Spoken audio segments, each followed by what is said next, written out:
Nuclear power is the future of energy and could be part of the solution to solving the climate crisis. There are many different types of nuclear reactors, and in this video I'll only talk about light water reactors and liquid fluoride thorium reactors. Light water reactors are famous in a sense. All three of the large nuclear tragedies occurred at light water reactors. In light water reactors, uranium fuel is used. Through the process of fission, the nuclei of the uranium atoms are split, and when they split, they release loads of thermal energy.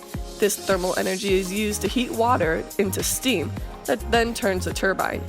In these reactors, there are two main isotopes of uranium, uranium-235 and uranium-238. Uranium-235 is fissile, whereas uranium-238 is fertile. Fissile means that when hit with slow-moving neutrons, or thermal neutrons, the nucleus is likely to split, which is what ends up giving out the energy. Fertile means that instead of splitting the nucleus, the neutron is more likely to be absorbed by the nucleus.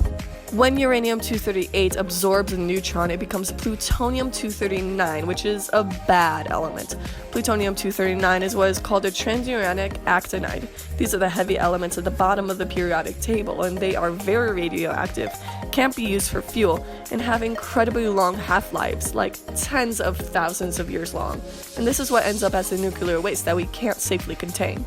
In order to get a good chain reaction going in a uranium nuclear reactor, uranium first has to go through an enriching process, which increases the amount of uranium-235 to 238. This enriching process can be super expensive, and this is why you see a lot of light water reactors in use today. They require minimal amounts of enrichment and therefore are much cheaper to maintain. Light water reactors, as the name suggests, use water as the main coolant in the reactor, which has basically been causing all the problems.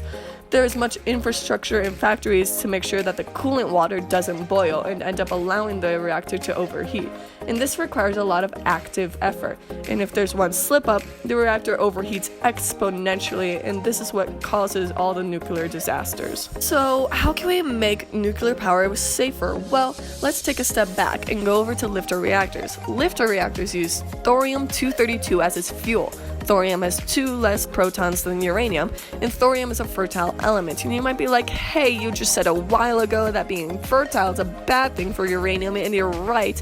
But for thorium, because it's fertile, once it absorbs the neutron, it goes through the process of becoming uranium-233. Uranium-233 is very fissile and very efficient compared to even uranium-235. Being fertile also means that in the reactor, if something goes wrong and an overheating process begins, the thorium will stop reacting at high temperatures because it requires a helping element to sustain collisions.